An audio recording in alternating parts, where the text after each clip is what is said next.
Caprice, tu sais ce qu'on dit souvent? Dans la vie, il y a ceux qui regardent l'histoire se faire et il y a ceux qui l'écrivent. Et toi, de quelle catégorie tu fais partie? Parce qu'ici à Chocho, on ne parle pas de ceux qui regardent, mais de ceux qui agissent. Attache ta ceinture parce que ça commence maintenant.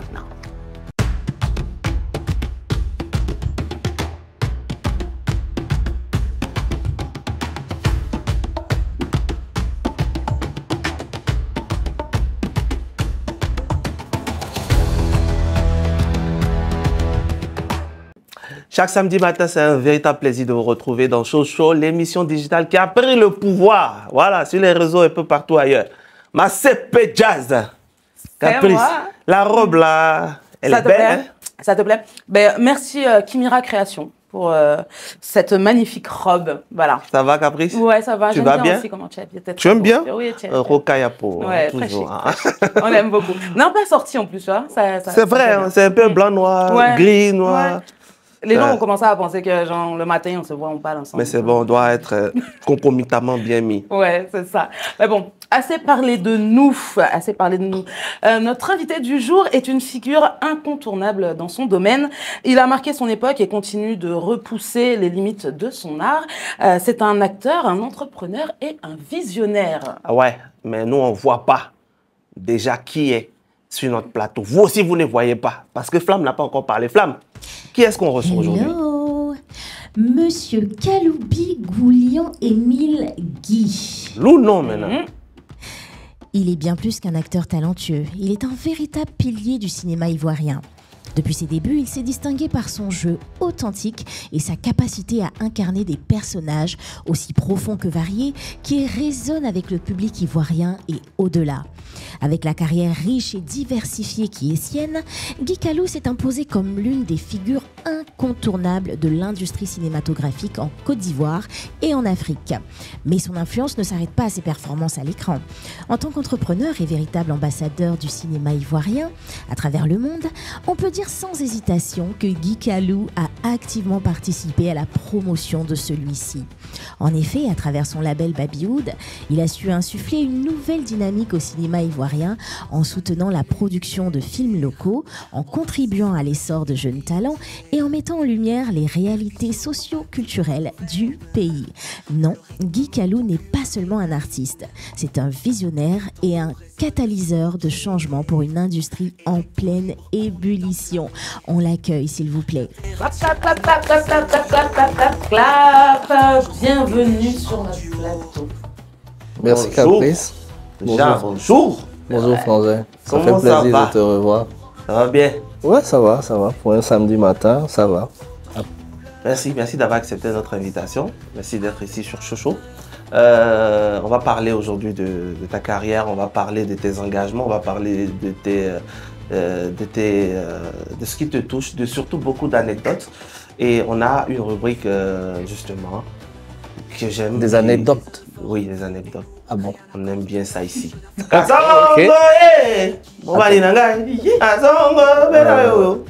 les papos de Guy Kalou.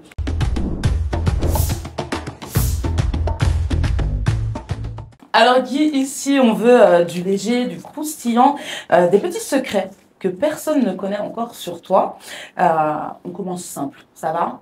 Oui, mais comment... Ça va, mais des secrets, on ne doit pas les connaître. Non, on ne devait pas. C'est maintenant qu'on va les révéler. D'accord, ok. C'est pour ça que je suis là avec cette rubrique, les papos de Guy Kalou. Parce que du coup, tu vas casser tes propres papos.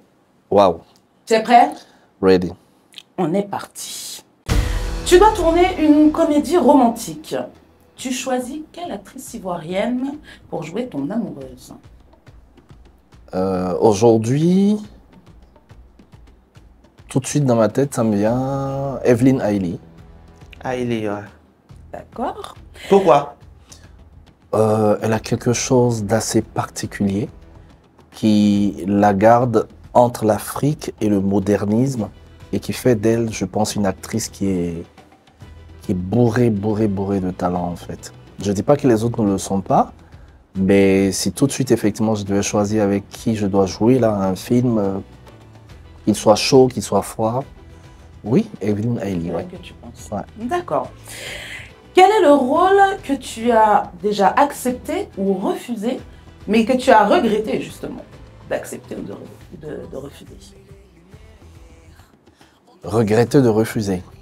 Regretter de refuser ou regretter d'accepter. Je n'ai pas le souvenir d'avoir refusé un rôle que j'ai regretté parce qu'en règle générale, c'est quand même assez réfléchi.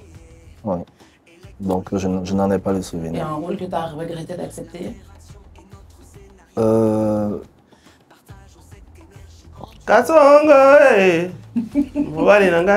Ça c'est compliqué. Ah. Alors non, si il y a non, mais avec votre permission, j'aime garder parce que c'est des films qui ont vu le jour et ce serait peut-être pas correct de ma part. On n'a pas dit le film, le nom du film. Tu peux dire pourquoi tu as regretté. Alors il y a une grosse série qui, je pense, fait les beaux jours de la Côte d'Ivoire. Et cette série-là, à l'entame, j'avais intervenu avec une très grande actrice aussi, qui vit entre la Côte d'Ivoire et la France. Et on avait intervenu pour faire le pilote. Et jusqu'à ce jour, il y a même un visuel de ce pilote-là où voilà, la série avait un autre nom et tout. Et quand, je le dis, il y a eu beaucoup d'argent pour faire cette série, bien qu'on ait fait le pilote qui, je pense, a quand même participé aussi au fait que la série soit allée là où ça devait aller pour avoir du cash. Changer, c'est peu dire, parce que moi, si on me change parce qu'on m'a auditionné et que j'ai pas pu, c'est autre chose. Mais le fait, c'est qu'on n'a même pas été auditionné. Et ça, j'ai trouvé que c'était pas très élégant de leur part. On nous a jamais dit non plus pourquoi. Et la série a, voilà. Est sortie sans vous? Oui. C'est sorti. En fait, le sans nous-mêmes, c'est comme si tu y as joué quand t'as pas invité, mais on n'a même pas joué. Ah ouais. On nous a pas non plus dit venez faire un casting, venez faire une audition, mais la série est partie, ça a changé. Donc, mais pourtant, on s'est donné, quoi. Pour moi, on aurait même pu nous blaguer, quoi, en nous disant venez faire l'audition et puis nous dire après vous n'êtes pas à la hauteur. Si, si. Bon. On va laisser l'acteur de côté 2 petites minutes et puis on va s'intéresser à l'homme. Avant, madame, raconte-nous ton premier gourmand. Non, j'en ai pas eu qu'un seul, j'en ai eu plusieurs. Parce que bon, qu'elle m'excuse hein, si elle me regarde, c'est que elles me disent toujours, tu es en train de faire là, tu es en train de faire là, tu es en train de faire là. Et puis, paf, quand elle donne, c'est moi qui pète un câble, quoi. C'est moi qui... En fait, quand tu l'as, tu penses que tu as tout. Mais là, après, quand elle décale... Bon, sauf que certaines nanas aussi, quand elles décalent pas loin. Juste à côté. Et ça, c'est fort hein, à supporter. J'ai pas compris le côté décalé. C'est-à-dire, on s'en va pas trop loin. Comme ça, tu vois même bien ce que tu appelles. Elle te dit, c'est fini entre vous. Et puis elle décale, elle te laisse. Elle te laisse. Sauf qu'elle va pas loin. Elle est à côté. Ouais, dans l'environ. Ah. Non, c'est vrai que j'ai connu des choses qui m'ont piqué par le passé. Tu as donné beaucoup de gourmets. Oui, j'en ai donné aussi. Mais les seins étaient encore plus beaux. J'en ai donné aussi. Oui, quand j'étais étudiant, j'étais plus beau quand même, je pense. Mais bon, ça va pas. C'est toujours beau, c'est un homme beau, les gars. Moi, j'en ai connu, mais j'ai pas les gourmets qui font du genre, tu as mal, tu pleures. Moi, en règle générale, ça peut durer 24 heures, mais après, je suis à la chasse, quoi. Là aussi, Je parle d'avant, hein. Ça, c'est avant, oui. Je parle d'avant. Mais pourquoi tu précises avant? Je parle d'avant. D'accord, avant aussi. On précise. Avant, madame, avant les 22 ans.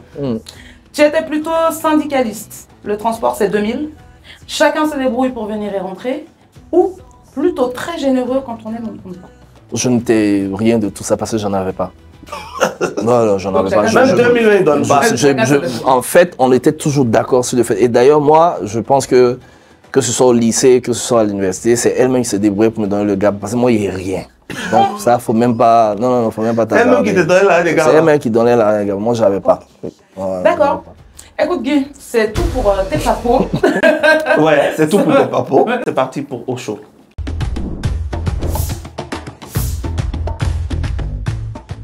Voilà, donc on est dans Au Chaud, on a parlé de tes anecdotes avec Caprice, les papos, tout ça. Mais là, on va rentrer dans le vif du sujet, comme j'ai dit. On veut comprendre ton parcours, ton engagement aussi pour le cinéma. Voilà, donc ça va s'articuler autour de ça. Caprice, moi, ma première question serait... On sait que tu es arrivé au cinéma un peu par hasard, mais qu'est-ce qui a fait que tu as quitté ton travail pour totalement t'abandonner au métier du cinéma? Alors, il faut dire que moi, à la base, j'ai toujours eu, je pense, un peu de syndicalisme en moi. Okay. Et d'ailleurs, même quand j'étais étudiant, j'étais syndicaliste. Fessiste? Oui, j'étais fessiste.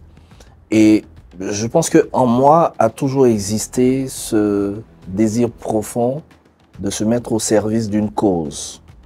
Alors, je ne saurais pas dire si elle est bonne ou mauvaise, mais en tout cas, se mettre au service d'une cause. Et puis, j'arrive au cinéma, effectivement, par hasard, alors que j'étais déjà en train de cumuler presque une décennie de boulot en entreprise. J'ai quand même eu la chance d'être cadre en entreprise et tout. Et puis, je rentre au cinéma et je me rends compte, après le premier long métrage que je fais en 2005, Le Clash, comme acteur principal, vient d'autres séries comme Dr Boris, mais surtout Illusion perdue, qui était ce film-là sur les faux pasteurs, mais qui capitalise des réactions, des émotions et qui mobilise en fait à un moment où le cinéma, peut-être dans les salles, ne mobilisait pas beaucoup. Quand je vois ça, je me dis, il y a quelque chose qui peut être fait, c'est-à-dire que le fait d'être devant l'écran, le fait de porter des films qui peuvent autant mobiliser, créer des émotions, peut me permettre de pouvoir être engagé pour quelque chose. Parce que je sais que ça nous arrive tous, mais moi j'ai un problème. C'est-à-dire que si je ne suis pas engagé pour quelque chose qui porte une cause collective, j'ai du mal à vivre. Voilà, ça me bloque un peu. Pour une raison de... Et donc, quand je vois ça, je me dis, ben, j'arrive dans ce milieu. J'avais pas rêvé avant hein, d'être au cinéma, d'être jamais, je veux dire, jusqu'à ce que moi je rentre dans le cinéma. Ça n'avait jamais été dans mes calculs. Donc là, je me dis, tu as été syndicaliste, tu as quitté l'université et tu viens maintenant, tu trouves un milieu où tu peux peut-être dire quelque chose sans le risque qu'on te tape là-dessus en tant qu'artiste. Et voilà comment je me saisis en fait de l'opportunité que le cinéma m'offre pour commencer à passer des messages qui, au fur et à mesure, s'éclaircissent, voilà, qui se structurent dans ma tête.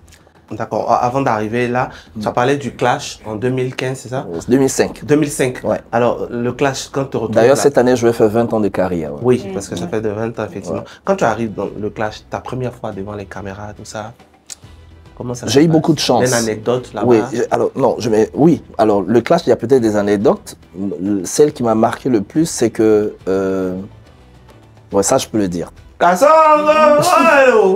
Bon, je peux le dire parce que elle, c'est mon pote, c'est ma sœur. Je lui dis, il n'y a rien. Et puis, il n'y a jamais eu rien. Donc, c'est tranquille, quoi. On va aller, Nangaï. J'ai joué... Vous vous souvenez d'une actrice qui a fait... alors, Élisée Yao. Elle est aujourd'hui Madame Athé. Elle vit en France. D'accord. Et nous deux, nous étions à nos débuts. Hein. Et il y avait une scène où il fallait s'embrasser. Oh. Et il fallait que moi, je sois en caleçon. Vous voyez? Ouais, il fallait que moi je sois en caleçon. Mais elle était dans sa culotte jean. Le réalisateur, il était correct. Hein, Ngo Raymond, correct et tout. Sauf que, sous le drap, quand il y a eu l'embrassade dessous et qu'elle s'est levée, je me souviens, c'était encore un caleçon blanc que je portais. Mais j'ai eu du mal à me lever parce qu'il y avait une vraie réaction. Parce que tu t'es levé 2 fois. Oh, exactement. Tu t'es déjà levé, couché. Voilà. Levé. Donc, quand le type il dit couper, ben, je me lève comme ça. Voilà quoi.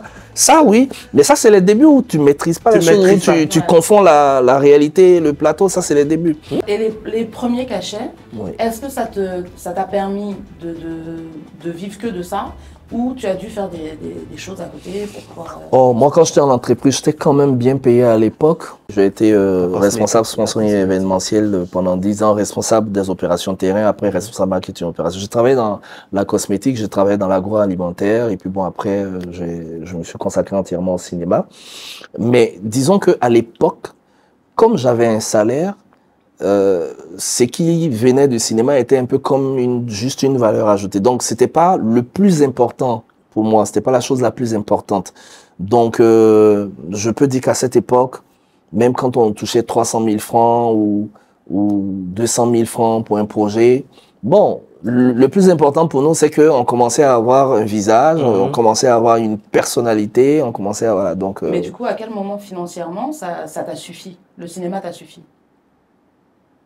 Déjà, la question est de savoir si ça me suffit. Ouais. Je pense, en tout cas, moi, pas. En tant que père de famille, je suis obligé de faire autre chose. Voilà, je suis obligé de faire autre chose. En plus, vous savez que dans notre pays, les écoles, c'est cher. En toi, quand tu veux les mettre dans des écoles, c'est cher. Donc, ça n'engage que moi. Hein. Je ne sais pas comment c'est pour les autres acteurs de cinéma aujourd'hui, mais même si je pense faire partie de certains acteurs quand même bien payés pour les productions, moi, en tout cas, les cachets que j'ai me font pas vivre. Et pour une simple raison, parce que c'est pas des tournages que vous avez à flot, et c'est pas des cachets qui sont tellement costauds que, par exemple, Denzel, il peut toucher 20 millions de dollars, attendre 5 ans avant de faire un film, il n'y a pas de problème. Mais si vous en touchez même 4-5 millions ici pour un film, je dis 1 an après, c'est fini. 6 mois après, c'est bon. J'extrapole un peu, mais c'est pour dire que, en toi, moi, je pense que ceux qui vivent peut-être un peu mieux aujourd'hui du cinéma, il faut le dire clairement, c'est les producteurs. Ceux qui ont de l'argent. C'est pour ça que tu quittes d'acteur à producteur, réalisateur, non, pas du tout. Moi, je suis plutôt devenu réalisateur parce que je voulais donner une forme à mon combat. J'ai compris qu'en étant acteur, ça suffisait pas parce que nous sommes dans un écosystème, peut-être c'est cette partie du monde, donc peut-être pas seulement ici, mais si vous êtes acteur, que vous faites un film, vous n'êtes pas propriétaire du film. Celui qui en est le propriétaire, c'est le producteur et dans une moindre mesure, le réalisateur. Donc, vous ne pouvez pas vous permettre de parler du film et d'en faire, un produit qui vous permet de faire des activités, des caravanes, Donc, moi, j'ai fait un film. J'ai produit en 2012 mon premier film, qu'a écrit mon épouse. Je pensais ça aussi. Non, c'était Et si Dieu n'existait pas. Camissa, c'est plus récent. Et si Dieu n'existait pas. Avant Camissa, on en a fait 2 quand même, 2 longs métrages avant. Ouais. Et si Dieu n'existait pas 1, Et si Dieu n'existait pas 2. Dont la version série même est sortie, est passée sur TV5, est passée avec Marie-Christine. Voilà, avec Marie-Christine. Ah, c'était bien aussi, elle était très jeune à l'époque et on avait de belles scènes d'embrassade aussi. C'était bien Marie-Christine quand même. C'était de bons souvenirs, ça. Ouais. Alors, j'ai produit parce qu'il me fallait quelque chose que je portais et que je pouvais emmener où je voulais. Et c'était ça, Et si Dieu n'existait pas. Quand je rentre un soir chez moi, mon épouse me sort un scénario. Elle me dit, écoute, comme je vois que tu es bien à l'écran et tout, donc et là, moi-même, je découvre qu'elle a quelque chose aussi. Donc, je me dis, il faut qu'on s'y mette. Et donc, quand on le prend, on fait des caravanes, on peut en faire ce qu'on veut. Donc, c'est ça plutôt qui m'envoie à être producteur, mais pas parce que l'actorat... Non, c'est pas ça. C'est plutôt, parce que, comme je dis, je crois même pas que ceux qui ont des financements aujourd'hui avec les grosses chaînes de télé, je crois même pas qu'eux-mêmes ils vont vous dire que l'argent suffit, quoi. Bon, après, est-ce que l'argent suffit dans cette vie? Je sais pas. Du coup, tu as monté Babywood, qui structure le cinéma ivoirien. Non, ce serait fort dit, parce que si vous le dites, si Caprice, tu le dis comme ça, les gens vont te taper dessus, parce qu'il y a beaucoup de cinéastes qui se reconnaissent pas là-dedans, et ils ont raison. Mais ils peuvent pas se reconnaître là-dedans, mais ça reste une identité. L'initiative, c'est ça. Et justement, j'allais te demander de nous expliquer justement c'est quoi exactement Babywood, et en quoi c'est différent justement des autres initiatives qui ont déjà été mises en place. D'accord. Alors, il y a 2 choses qui différencie Babywood de ce que je pense qui a déjà été mis en place. Et je pense qu'aujourd'hui, c'est devenu encore un peu plus clair pour moi. Parce que je pense qu'au fur et à mesure de notre évolution, on a compris un peu ce qu'on voulait véritablement faire de Babywood finalement. Mais ça part d'où? Quand je produis Et si Dieu n'existait pas 1 en 2012, nous n'avions que 2 salles de cinéma. C'est-à-dire 2 écrans à Abidjan. Je pense qu'à l'intérieur, il n'y en avait même pas. Donc, quand vous sortez un film, un long métrage que vous avez que 2 écrans, vous imaginez que combien de personnes peuvent venir à Sokosé ou à Prima. C'était les 2 salles à l'époque. Donc, moi, comme je viens du marketing opérationnel et que l'une des bases de mon boulot là-bas, c'est les caravanes, la proximité et tout, je me dis, pourquoi je n'emmène pas ça au cinéma? Donc, je regarde le film et je dis à mon épouse, on a fini avec les salles, mais on va essayer de faire des tournées pour aller dans les villes et faire des projections dans les villes, en allant dans les centres culturels, dans les... Donc, mais pour partir dans ces villes, il nous fallait un nom qui nous précède, une appellation qui nous précède, qui pourrait titiller l'esprit des gens pour qu'ils se disent, ce qui vient vers nous, c'est du cinéma. Donc, qu'est-ce qu'on a fait? Babi, c'est l'appellation affective d'Abidjan. Que vous soyez à l'extérieur, on dit à Babi la tour de contrôle. Wood, c'est la racine de toutes les industries cinématographiques. Hollywood, Bollywood, Nollywood. Et c'est comme ça que j'ai créé le mot Babywood, qui à l'époque était juste, comme j'ai dit, pour précéder nos caravanes. Et on a fait Babywood Tour 2013, 2014, jusqu'à ce que récemment, j'ai envie de dire en 2022, on soit encore en train de faire une tournée. Maintenant, il s'agissait pour moi j'avais vraiment un objectif qui est un marché cinématographique local économiquement fort et dynamique. Mais comment créer ce marché face à des blockbusters qui viennent d'ailleurs? Vous avez des films qui viennent d'ailleurs, ils font sale clombe, c'est beaucoup d'argent. Vous faites quoi? Il fallait donc avoir quelque chose, on va dire une réalité dans laquelle nos populations se reconnaissent. Je me suis donc penché un peu sur l'étude de Nollywood et j'ai compris que ce qui avait été leur force, c'est qu'ils ont fait du cinéma, mais en s'adossant à la réalité culturelle de leur pays, à leur diversité. Donc, voici comment, progressivement, aujourd'hui, Babywood devient, pour nous, certes, un label, d'ailleurs, il est maintenant labellisé, un label pour le cinéma ivoirien, mais un cinéma qui veut être une économie locale, dynamique, pourvoyeuse d'emplois, d'activités à visée lucrative, mais adossée à la diversité linguistique et culturelle.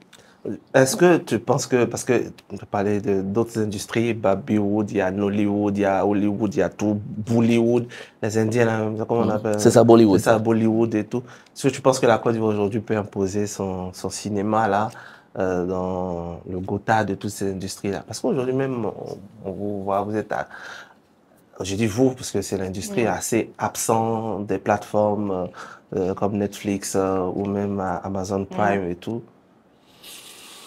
Bon, alors, je ne sais pas qu'est-ce qui a évolué depuis que vous avez lancé Babywood et tout.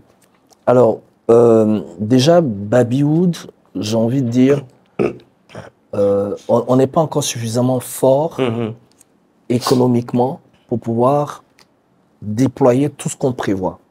C'est tout un concept, il y a des étapes et nous allons progressivement.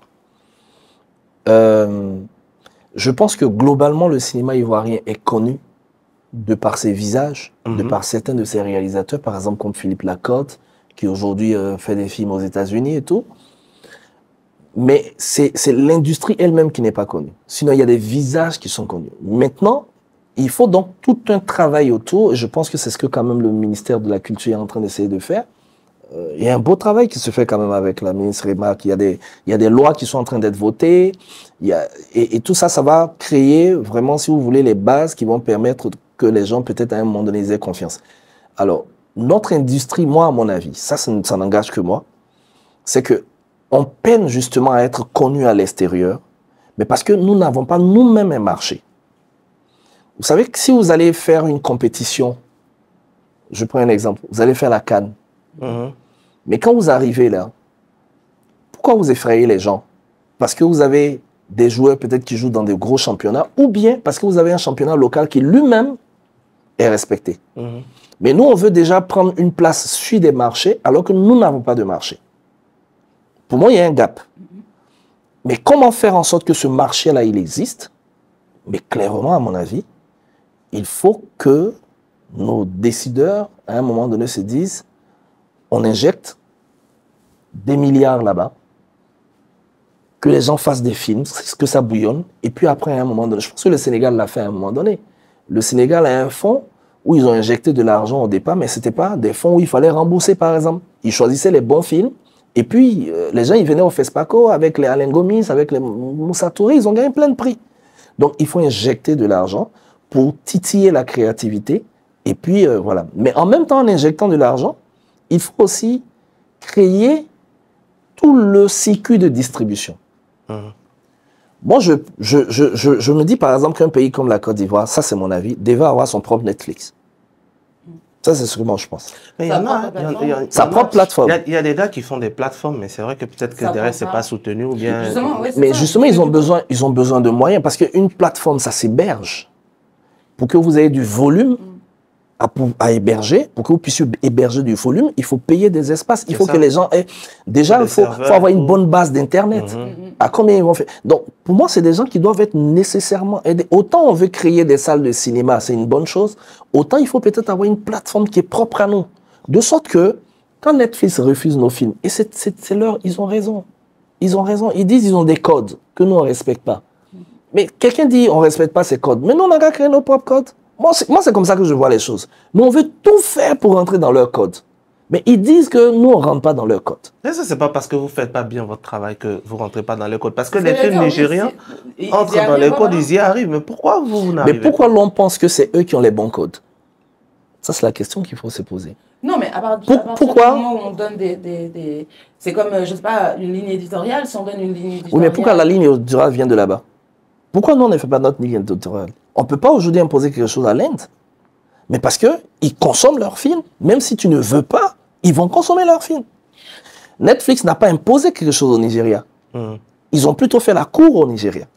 Pourquoi? Parce qu'ils avaient une industrie... déjà forts. Il y a une industrie locale qui existe. Mais du coup, tout à l'heure, tu parlais des autorités culturelles. Est-ce qu'elles te soutiennent ou elles vous soutiennent dans vos initiatives? Est-ce qu'elles vous soutiennent suffisamment ou elles ne vous soutiennent pas du tout? Ah non, moi, je ne serais pas honnête, mais alors là, pas du tout, de dire que les autorités ivoiriennes ne me soutiennent pas. Ça, je ne serais pas honnête. Parce que depuis que j'ai commencé à faire mes tournées, mes caravanes, mes initiatives, mais je veux dire, j'ai eu la chance d'être accompagné, d'être aidé par beaucoup d'autorités. Pourquoi vous vous plaignez encore de manque de moyens, en fait? Mais non, attention, il faut faire la part des choses. La production d'un film, ça demande de l'argent. Mais finir de faire un film et faire une caravane, c'est toute autre chose. Si je finis de faire un film et que je veux, par exemple, aller tourner, projeter à Korogo, si je vais voir, par exemple, le ministre Hams, je dis j'ai besoin d'1 million, il peut sortir 1 million. Mais si je veux faire un long métrage qui coûte 100 millions, je vais pas il ne va pas sortir 100 millions. Alors donc, en fait, les aides, c'est plus sur l'après-film que dans la réalisation. Exactement. Mais c'est déjà pas mal parce que ça nous permet de vivre. Moi, Kamissa, c'est un film que j'ai sorti depuis 2018. Mais jusqu'à aujourd'hui, le film, il tourne, il cartonne dans des endroits. En novembre 2024, j'étais avec le film en France. À Paris, ça s'est bien passé. Voilà, donc, et par exemple, la ministre remarque aujourd'hui, moi, la plupart de mes activités promotionnelles, ben, elle y participe, elle l'encourage. En plus de donner un peu d'argent, elle va toujours te donner des conseils et tout. Mais sauf qu'il faut le reconnaître, il faut avoir le courage de le dire. S'il y a l'un des ministères les plus pauvres de notre gouvernement, c'est le ministère de la Culture. S'il y a l'un des ministères. Aujourd'hui, c'est vrai, il y a des partenariats qui se font avec l'AFD et tout, il y a de l'argent, mais le ministère n'a pas... Mais je pense que peut-être qu'on n'en a pas fait encore véritablement un axe sur lequel le pays peut se reposer pour se développer. Je parle du cinéma. Sinon, au niveau de la musique, ça va. Au niveau de la musique, ça va. Il y a des gros concerts et tout, mais au cinéma, il faut qu'on arrive à en faire un axe. Tony, tout ça là, c'est super intéressant. Mais... Oui. Ah.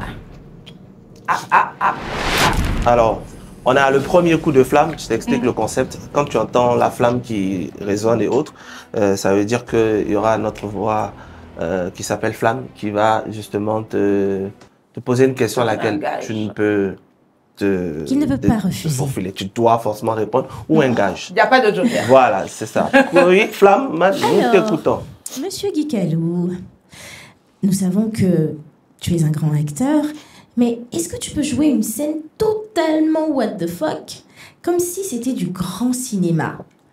Et tu dois le faire en plus avec du sérieux, de l'intensité, comme un drame hollywoodien. Voici le scénario. Tu es un agent secret, infiltré, dans une réunion de tontine, et tu connais les papeaux de tout le monde. Tu casses les papeaux de tout le monde. Voici ton gage. Qu'est-ce que je dois faire? Je dois jouer ça? Ouais. Avec beaucoup de sérieux, un agent secret. Donc c'est vous qui êtes en réunion avec moi? On entend une, ouais, on entend une. Action!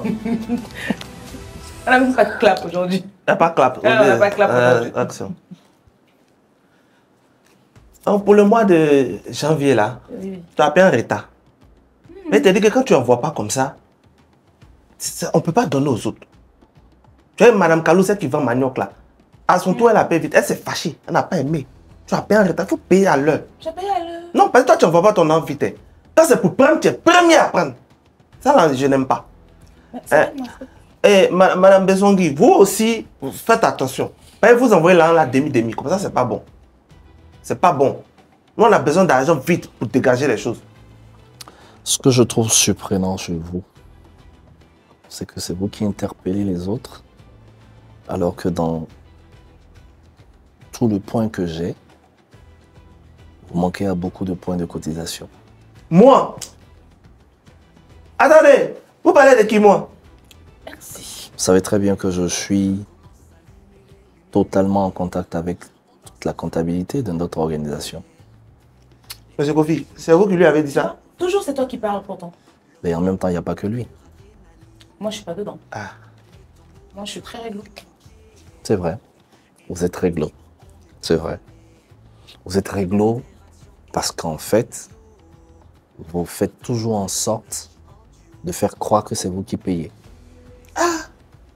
Non, c'est pas elle qui paye la tantine ici. À quel moment il a... Donc tu as bouche là, c'est pas ton argent, tu peux pas payer la tantine là. Je crois qu'il va falloir qu'on soit sérieux.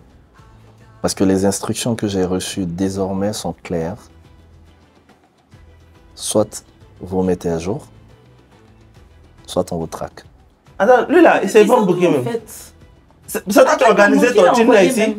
Qui l'a envoyé? C'est toi qui as organisé. Tu sais depuis combien d'années? Depuis qu'on a créé Tontine là, tout le monde a pris son argent ici. Faut parler mon frère. Je suis l'agent D66, recruté par le président de l'organisation pour mettre de l'ordre, mais pas seulement dans son entreprise, mais au sein de cette meute de racailles que vous êtes. Racaille.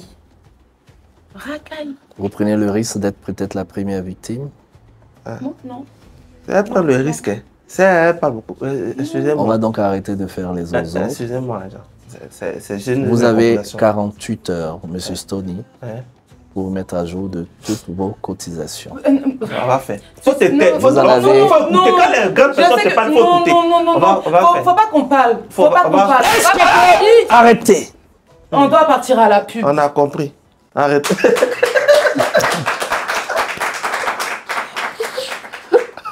Pub. Autrefois, ça courait dans tous les sens. Le choix était difficile. Aujourd'hui, avec passion, précision, détermination, tu montes en première ligne avec Aquabet.ci. Le vrai jeu commence. Yes! Avec Aquabet.ci, c'est toi le chef. Aquabet, 100% gagnant de chez nous. Vous êtes toujours dans Chocho, la meilleure émission du samedi matin. Et nous sommes avec l'incroyable Guy Kalouf. Alors, qui a coupé notre cœur. Il a prié sur nous tout de suite. Tout de suite. Souvent, c'est un peu... C'est-à-dire, ça vient comme un esprit. C'est pas pour exagérer, mais au fur et à mesure que le mercure monte, après, vous avez le sentiment que vous êtes vraiment devant une caméra. Et moi, ce que j'ai appris à faire, c'est que quand je suis devant la caméra, je suis tellement vrai qu'on a le sentiment que c'est ce qui est vrai. C'est ce qui est vrai. Ah, en tout cas. Et je pense que c'est ce qu'il faut apprendre aux jeunes à donner. Faut pas surjouer. Faut jouer en oubliant tout ce qu'il y a autour. Le problème en Côte d'Ivoire, c'est qu'il y a beaucoup de jeunes qui jouent en réfléchissant à qu'est-ce qu'on va penser d'eux. Non, il y a rien n'existe. Tu joues comme si tu étais dans la vie réelle. Voilà pour... On va revenir sur un sujet un peu sensible, les Ah bon. rémunérations des Ouais, acteurs. ouais. On entend souvent que les acteurs ivoiriens sont mal payés, sont sous-payés. Et c'est pas faux. Donc, quelle est ta perspective sur cette réalité?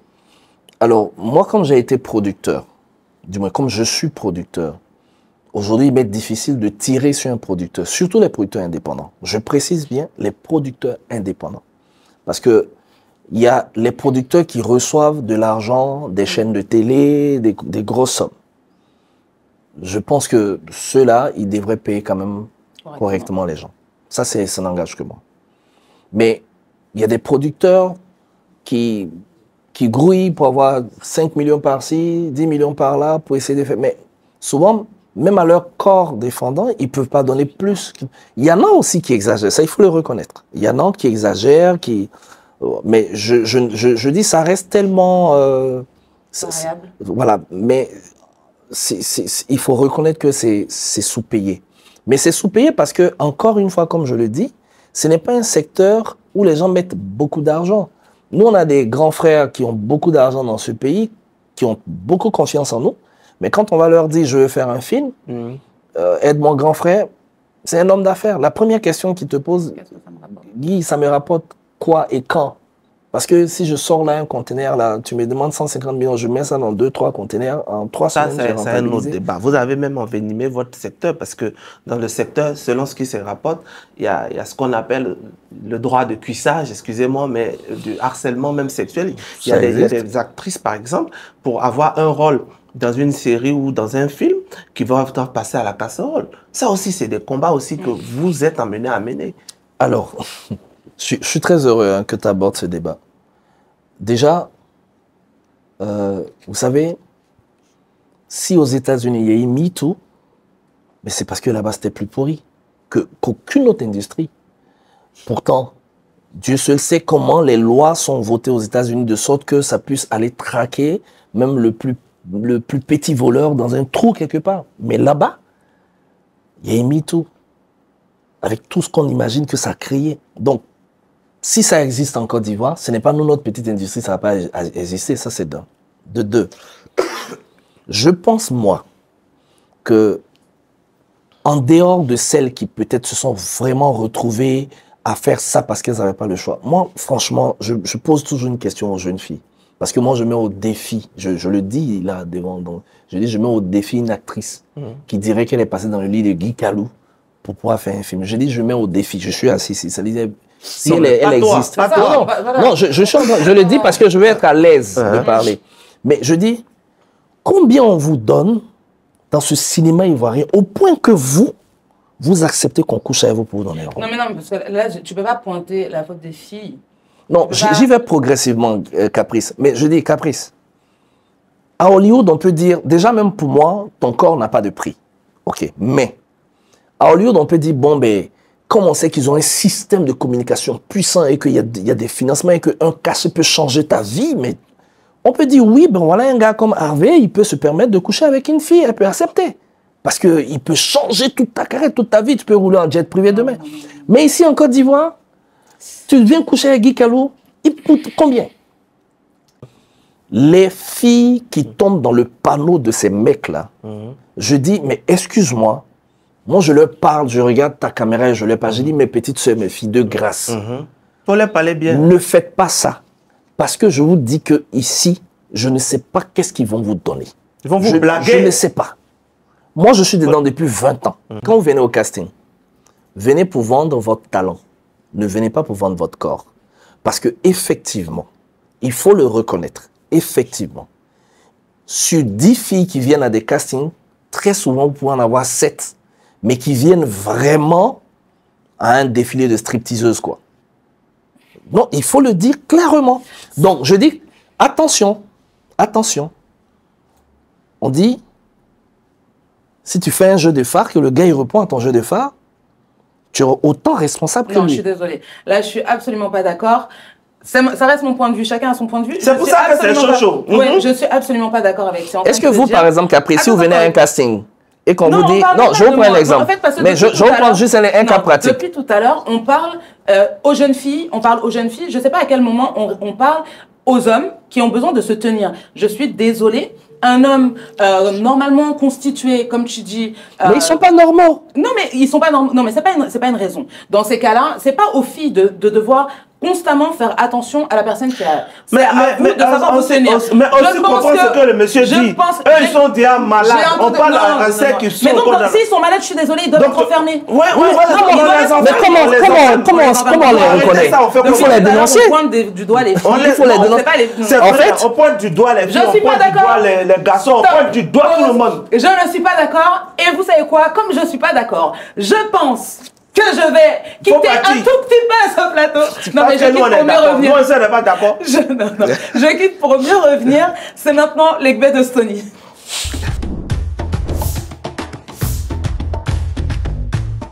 Là, on est dans l'Egbé de Stony. On va faire revirement 360 degrés. On va laisser les jeunes. On va parler de toi. Pourquoi tu souris jamais dans les films? Ton visage est toujours sérieux. La vie ne m'a pas toujours appris à sourire. Mais ça quoi avoir un film là? Ah non, mais si c'est dans les films, pardon, j'avais pas bien écouté. C'est le rôle. Sinon, il y a des rôles où je souris. Si le rôle dit de ne pas sourire, je souris pas. Mais pourquoi toujours on te choisit dans les rôles de dur, méchante? Ça, c'est pas parce que c'est ce que tu renvoies comme image? C'est possible. C'est possible parce que on vous choisit parce que vous correspondez dans vos faits et gestes ou bien vous avez la capacité d'incarner le personnage tant dans sa psychologie, donc toute la gestuelle qui en découpe. Donc c'est possible.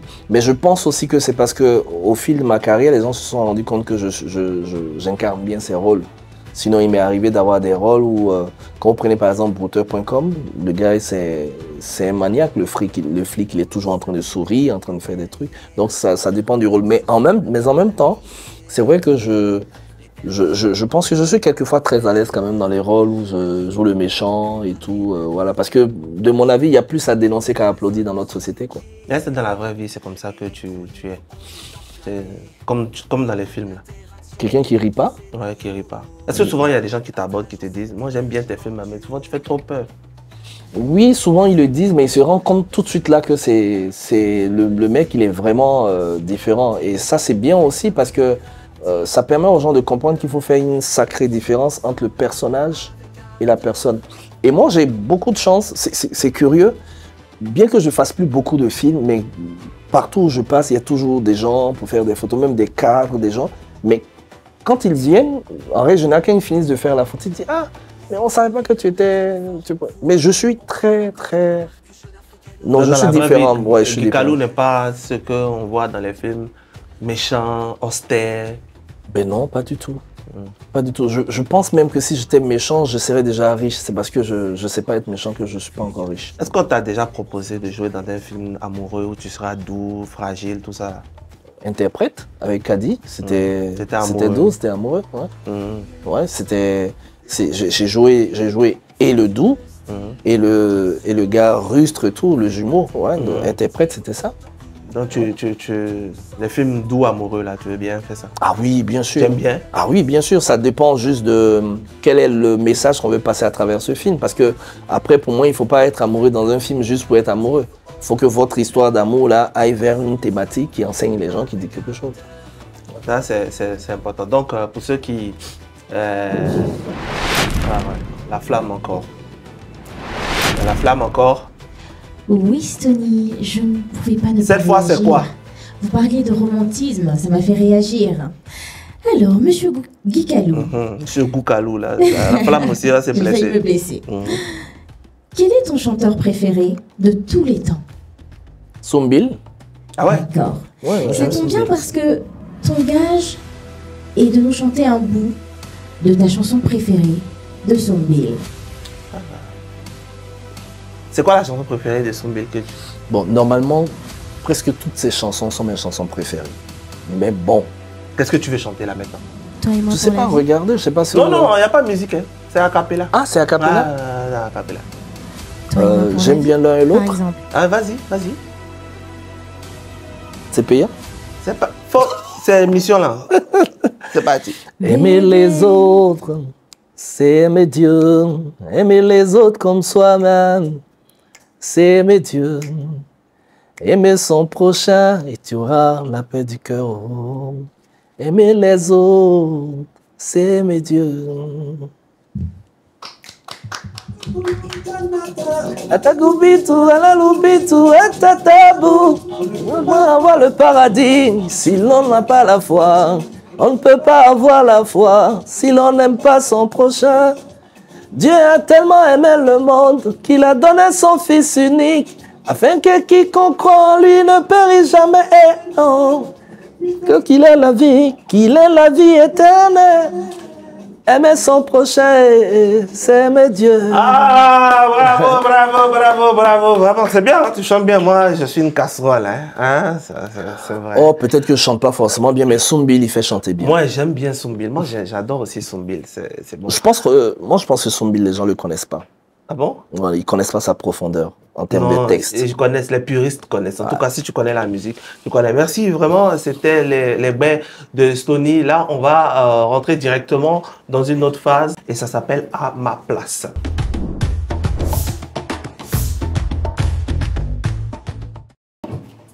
Vous êtes dans « À ma place » et nous avons une charmante dame qui est là. Bonjour, madame. Bonjour. Vous vous appelez comment? Déborah Ouattara. Ouattara Déborah, on a M. Guicalou.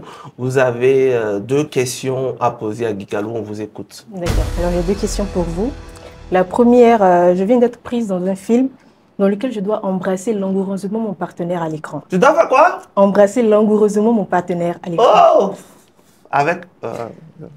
Alors, mon mari refuse, alors que j'ai déjà touché une partie du cachet. Ça vous fait là? Oui.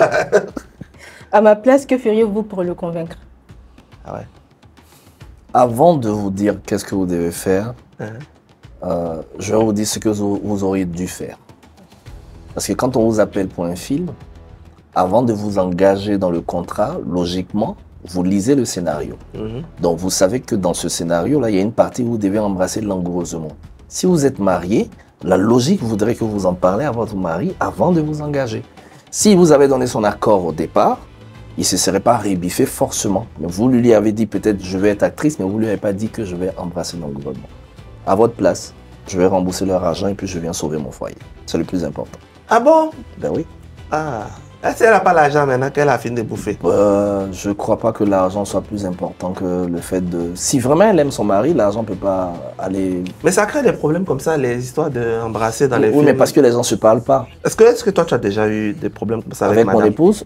La preuve, elle-même, les longs métrages qu'elle a écrits où j'ai joué J'embrasse, c'est elle-même qui a écrit ça. Oui, mais c'est... Où elle a dit son mari doit embrasser quelqu'un d'autre. Mais c'est elle qui a écrit. Elle-même l'écrit. C'est elle qui a écrit. Quand j'ai fait Si Dieu n'existait pas, même si c'est vrai qu'on ne savait pas qui serait l'actrice, mais quand j'ai fait Si Dieu n'existait pas, je devais jouer Ray Dominique, le personnage principal. Il avait une scène très langoureuse, très chaude avec l'actrice. Mais elle savait que c'est moi qui devais jouer, mais elle a écrit. Voilà, et puis j'ai joué avec l'actrice, c'était bien. Je me souviens que ce jour-là, la scène, elle a juste bougé, joué. Mais sinon... Mais oui, c'était quand même bien. Et puis à l'époque, on était plus jeunes, c'était avec Marie-Christine. Vous savez qu'elle est belle quand même, Marie-Christine. Pourquoi tu insistes sur Marie-Christine comme ça? Non, c'est une actrice que j'apprécie. C'est une actrice que j'apprécie. Je pense qu'elle a quitté un peu aussi les écrans au niveau du cinéma, mais c'est quelqu'un que j'apprécie aussi. Beaucoup. Donc, deuxième question, madame. Alors la deuxième et dernière question, on me propose un rôle principal dans une série, mais le cachet est insignifiant. À ma place, que feriez-vous? Déjà, c'est la question qu'on se pose, parce qu'il faut se poser les bonnes questions pour avoir des réponses. Vous avez décidé d'aller dans cette série, soit parce qu'elle vous marque en termes de vision, soit parce que vous voulez vous faire de l'argent. Quoique les deux peuvent aller ensemble. Mais vous avez un choix à faire par rapport à vous-même, vos convictions. Moi, il y a des séries où j'ai accepté de jouer sans que le cachet soit ce qu'il devait être, mais parce que je savais que l'histoire pouvait impacter. Okay. Donc, c'est un choix qui dépend de la vision que vous avez. Si vous estimez que vous ne devez pas faire cette série, bien que ça cadre avec votre vision et que le cachet soit petit, c'est votre droit. Et c'est même plus que votre droit. C'est même plus que votre droit. Mais dans un écosystème comme le nôtre, il faut tenir compte de la production qui vous propose de l'argent. Parce que si la production elle-même avec laquelle vous êtes engagé, vous vous rendez compte qu'ils n'ont pas les moyens qui vous proposent ça, vous ne pouvez pas leur dire non après parce que vous avez pris le temps d'analyser quelle est la production qui vous a appelé. C'est pour ça qu'il ne faut pas faire les choses comme ça. Quand on vous appelle pour un film, qui est derrière, qui produit, qui est temps, vous avez toutes ces informations. Vous essayez de faire votre analyse comparative avec tel ou tel et puis vous donnez votre décision. Mais dès l'instant où vous êtes engagé, bon, je pense que... Donc, vous aurez le choix entre l'argent et la carrière. Merci, Madame Ouattara. Merci On passe beaucoup. tout de suite à la rubrique suivante, Inbox.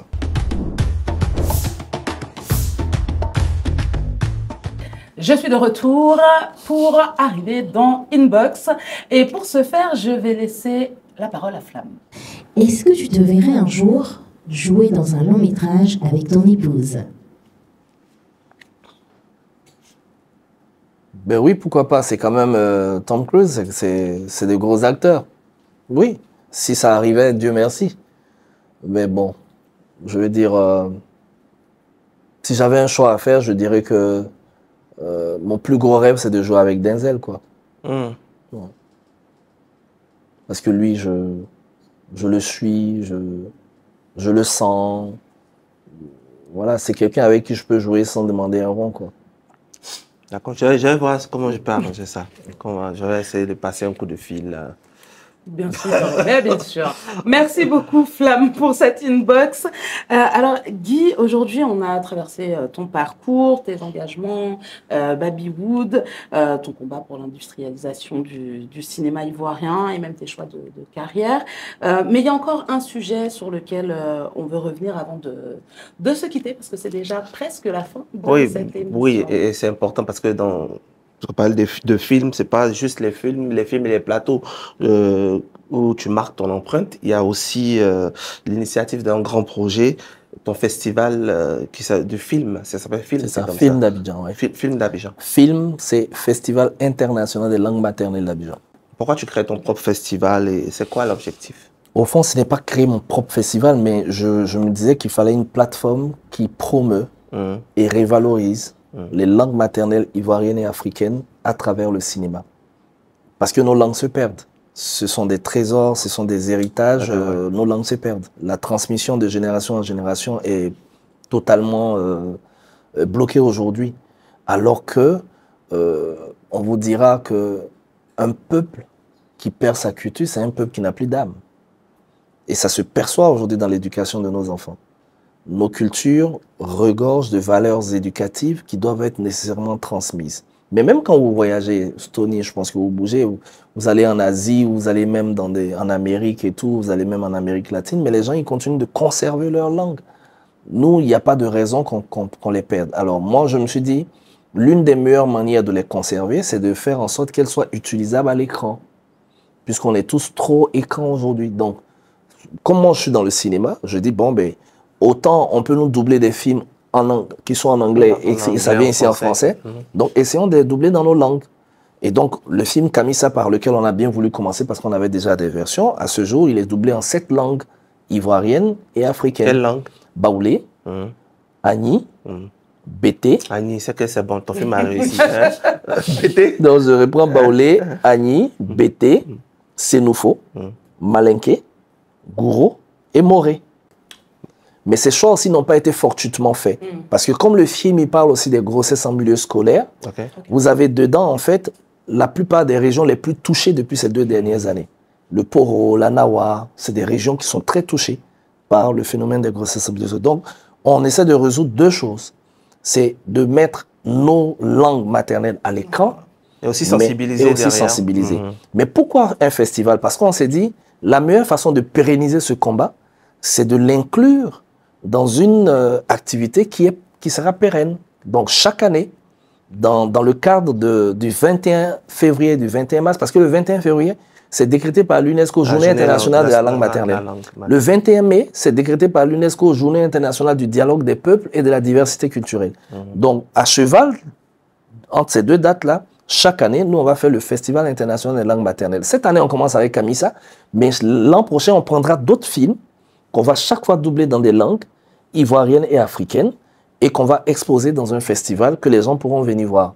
L'autre objectif, c'est que nous, on rêve aujourd'hui de voir, par exemple, nos mamans des marchés d'Adjamé, des marchés Gouro, mais se retrouver dans une salle feutrée comme celle du Majestic Sofitel, c'est un rêve. C'est d'ailleurs pour ça que le festival se fait du 28 au 8 mars, parce qu'on est sur la semaine de la Journée internationale de la femme. Donc, je rêve, et ça je le dis fondamentalement, de voir une maman qui est vraiment habillée dans ses parures voilà, de fête, se retrouver au Majestic sur l'une des 7 projections, mais venir voir un film dans sa langue. Mais en plus, nous avons sous-titré les films en français. Pour que même nos enfants, même si on comprend pas, qui ne comprennent pas, quand ils viennent regarder le film, ils apprennent. Il y a le truc. L'autre enjeu, c'est que, comme vous parlez d'industrialisation, comment on peut industrialiser si on n'a pas des leviers sur lesquels on a un marché qui peut fonctionner? Mais déjà, ce que nous faisons avec les langues, ça crée de l'emploi. Là, les 7 langues, on a autour de 80 personnes qui ont intervenu. Parce qu'on a recruté des vrais Baoulés, des vrais Agni, des vrais Moré, qui sont venus dans un studio poser leur voix. Ils ont été payés. Mais si demain, et c'est ce que nous espérons faire, si demain on arrive à faire en sorte que ces films-là se retrouvent même sur des supports, c'est ce qu'on entend essayer aussi de faire, après on va essayer de les emmener dans des boutiques et que ce soit comme quelqu'un se lève un matin, la maman elle se lève à Tébissou et dit « je regarde mon film en Baoulé », elle va acheter.